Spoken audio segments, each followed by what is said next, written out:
everyone, it's Lucy here from Footloose Eventing, and I'm with my lovely ex-racehorse Ember because we are filming with the FEI today. We have the amazing team at Trust coming to professionally fit Ember a bit. Really excited to take you guys along.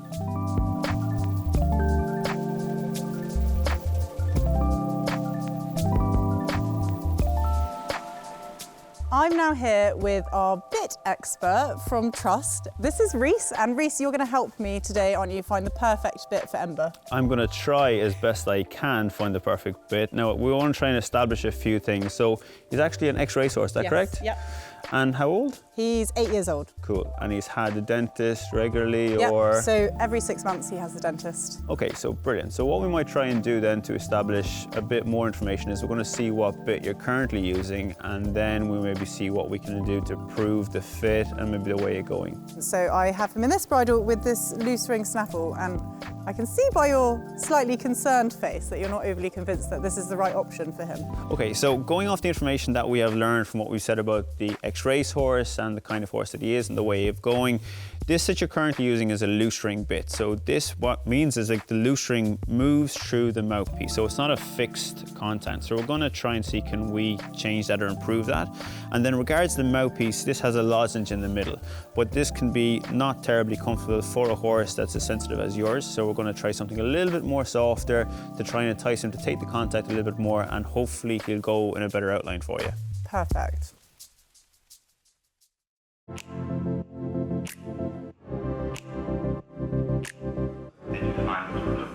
Okay, so before we go to actually change any bit, before we move up into our trotter or our canter, what do you find actually is a hindrance, or do you find that maybe can be improved on? So that he does take the contact or he doesn't take the contact, or? So I would say my biggest thing is probably the inconsistency in the contact. So sometimes I find he'll shrink behind it quite a lot. He's not taking it kind of forward and down, and I don't feel like I've got an even contact in both of my hands. So and I would say that's the biggest issue, and that's in all paces.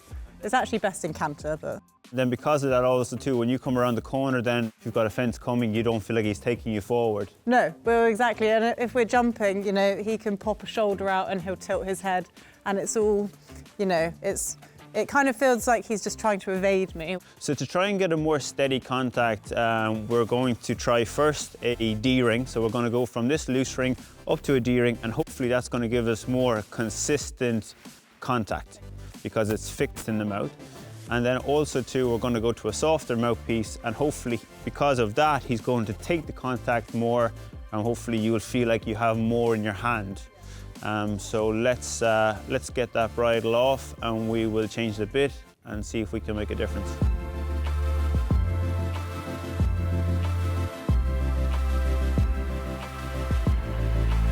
So we've just seen Lucy go around in her current bit, and what we're going to actually change to is a D-ring. So this is what a D-ring looks like. It's a fixed contact with a little bit of cheek pressure, and that's going to help her turn on the circle. And hopefully when she's coming around to a fence, she'll have a little bit more stability in the rein. The mouthpiece then is a straight, soft mouthpiece, which is actually flexible, and I can bend it with 2 fingers. So hopefully the horse is going to feel a lot more soft in the mouth, and it's going to be a lot more nicer for the horse to take the contact. You see the way the horse's head, so that little logo? If you see the way the horse's head is actually facing forward, that means that the bit is facing correctly in the horse's mouth. And then also it's quite important that you don't have a bit that's sitting too high up in the mouth. So it's not crinkled, and it's just sitting nicely here. So it's not sitting too high up, and vice versa, it's not too low down in his mouth either, where it's hanging in his mouth. So we're actually in a good position. The bit is facing the right way.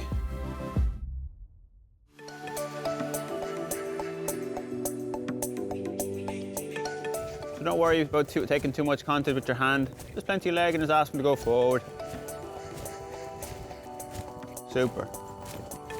And while you're on the next side, you can try and just take a tiny bit of contact.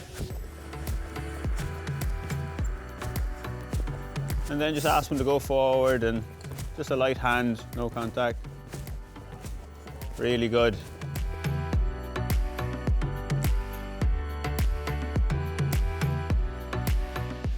He says, I want to canter. So while you're in the canter then, so just let him go forward a little bit.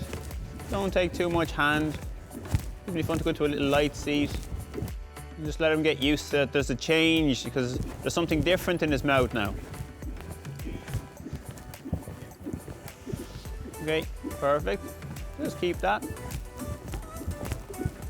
And whenever you're kind of happy, then just kind of sit back down, but keep the canter. You're not trying to slow the canter down, you're not trying to shorten the stride, you just want to keep that nice forward canter. So Lucy, you should feel now actually that he's taking you a little bit more. Yeah. There's a little bit more kind of heaviness in your hands, or you're feeling that he's actually taking the bride a little bit more. Yeah. And your canter is kind of going to go and improve a bit now because he's actually going into the bridle and the canter is a little bit more of a rhythm. Yeah. Because when you take too much contact, and especially with the last bit, he was all the time kind of condensed and clocked up in his canter and he was kind of stuffy. So when you've got that type of a canter, if you're going around the corner to a 90 centimetre or a 120, you've got the rhythm. Yeah.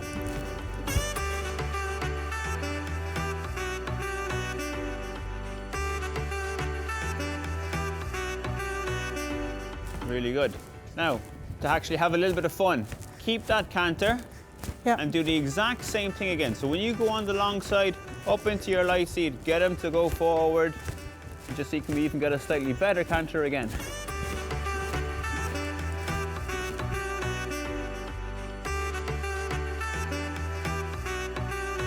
Okay, so I don't know about you, but I would be quite happy now with that canter. Yeah, yeah. He's quite relaxed, he's quite round, he seems to be taking more contact. Yeah, definitely. Good boy. Good boy.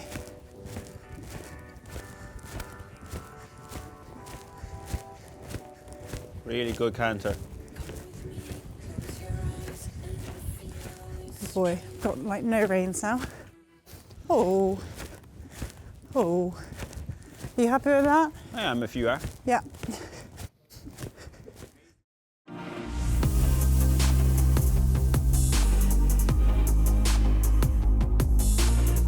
So we've been with Lucy and Ember most of this morning, and we've established a couple of different things, and we're just about to go jumping. And we've decided that this should be a good alternative for them. It's a full cheek with a soft mouthpiece. So in the D-ring soft mouthpiece, we had a really nice canter, nice forward going in a nice shape and taking us forward. So when it comes to jumping, just to give us a little bit more steering power, we're going to go up to a full cheek. And I hope Lucy likes it, but I hope Ember likes it even more. So let's try. We're going to change things up a little bit and we're going to switch to a full cheek.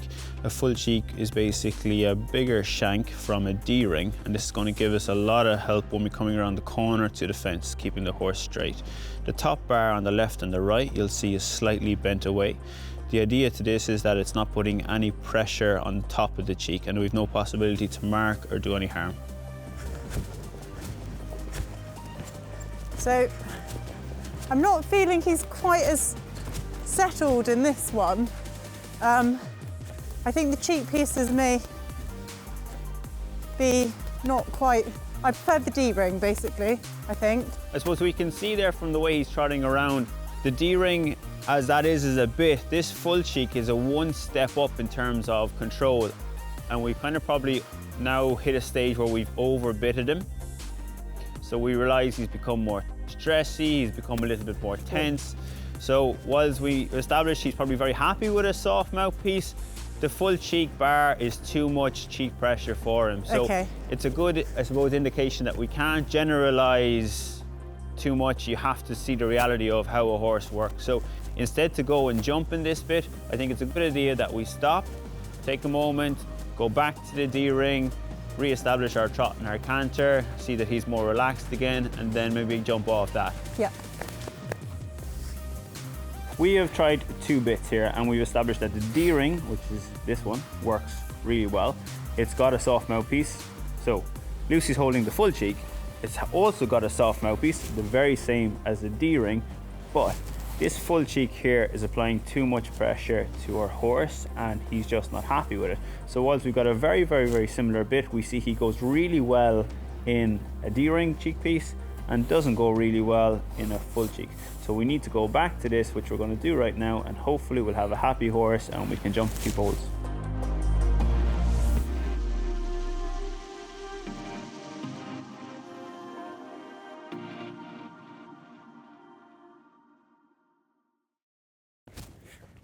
Good boy. Good boy. He's still much happier though there. Yeah, isn't no, he? he is. That was, I feel like he still thinks he had that other one on. Yeah. Good boy, that's better.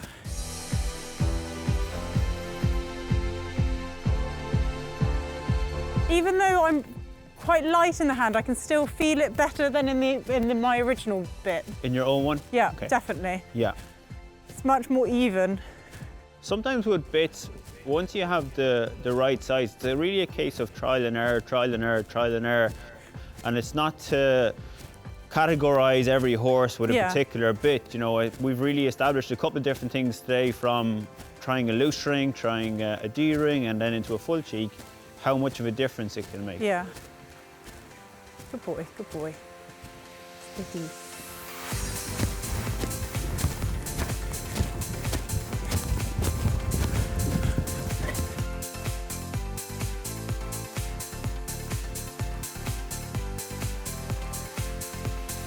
Keep the canter, don't change a thing.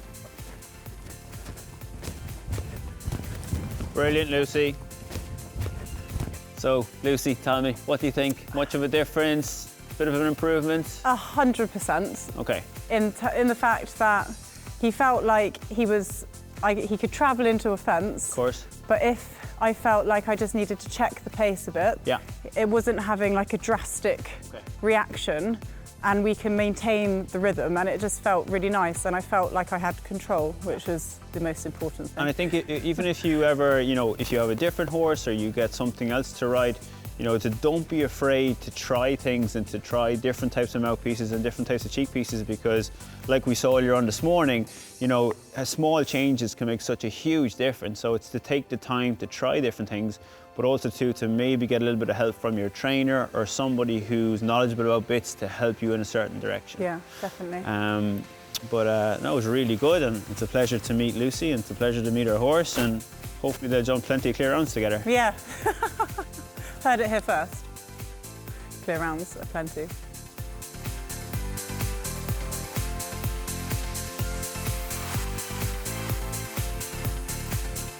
Right, so now it's time for Ember and I to head out to the cross-country field. I'm going to see how I can improve his way of going, his relaxation, and, well, my control in these open spaces. So let's go.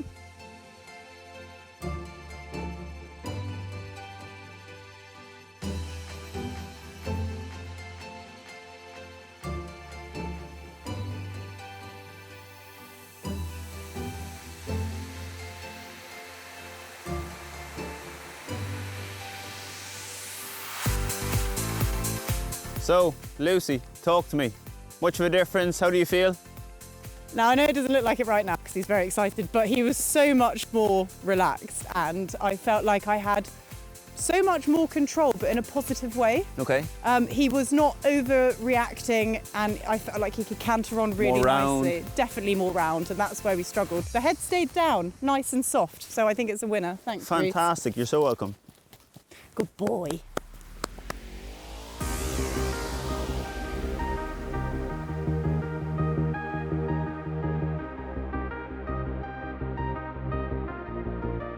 So, Reese, can you tell me what exactly I should look for to check that my bit fits correctly? Okay, so some top tips to look out for if you're checking if your bit fits at home is, one is that the bit is actually symmetric on the mouth, that it's not sticking out or sticking in, pinching the inside of the face. Obviously for the mouthpiece, they come in usually a couple of different sizes. So 5-inch, 5.5 and 6-inch would be the most popular. And how we know if it's the right size or not is that you don't have too much excess on the inside here, or vice versa, that it's not enough space for the mouth. Now, the last thing to maybe check for is on the side that you don't have too many crinkles at the side of the cheek piece. In this particular case, we're using rubber rings to prevent it from getting pinched. So when you ride along, it's impossible now that it gets pinched on the inside of the face. And that's what I would check for.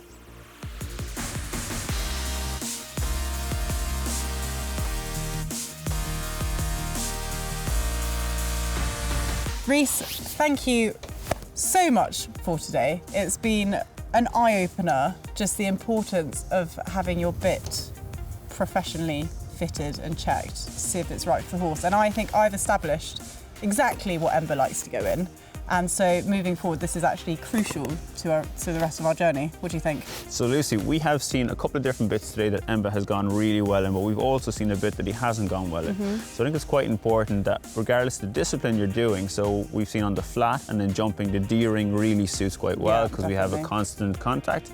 We've established a happy mouthpiece that he goes really well in, but when we went one step more into a full cheek, it was too much for him. So I suppose to make it quite clear that to try something that suits the horse will also communicate what he doesn't like. Yeah. And then when we got outside and we needed a little bit more control, we had that when we had a tree ring. Yeah, that's definitely the case. I think in the arena, I don't need that extra kind of leverage. So, but I think having that soft mouthpiece, and I know that he's very happy in that, gives me the comfort that when we step outside, he's not going to have any adverse reaction to it. It just gives me that little bit more control. And I'd say me as a rider, you know, we're all individuals, we all ride differently. I very much ride differently to a professional and so forth. So I think it's very much down to the rider and the preference of the bit as well. So. And don't be afraid to listen to your horse too, because we saw straight away when we changed the bit, we had an instant reaction where the horse maybe didn't like something or did like something. He'll always let you know. That's the good thing about Ember, is he'll always let you know, which is good. So yeah, thank you very much. Very helpful. And thanks for having me, and it's a pleasure to be here.